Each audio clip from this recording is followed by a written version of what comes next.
नमस्कार आउ एक सका को आपण समस्त स्वागत। समय लगभग 4टा आपण मैंने तो जानते मु ब्रह्म मुहूर्त उठे सका उठिले आपण लाइफ को बहुत प्रोडक्टिव करें।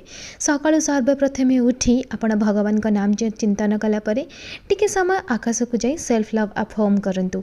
आज वीडियो माध्यम आपण मानक कहबी कि केमिति आपणकर हार्मोन को बैलेंस करें आउ जो मूड स्विंग पीसीओडी पीसीओएस सब ठीक हम।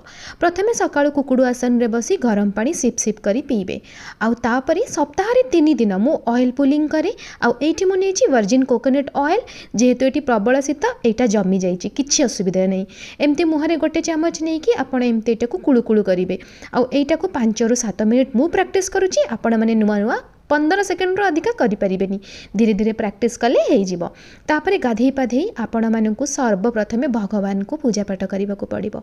आउ तापरे एठी मु नेछि अँला हलदी आउ कला मिर्ची माने ब्लैक पेपर ए तीनटा को ग्राइंडर रे भल भाबे बाटी देबे। बाटिकी एटा को छाणी की यार रसटा को पी देबे। आउ तापरे सबुठु जरूरी जिनस हैला सूर्य किरण रे आपण आधा घंटा स्पेंड करिवे।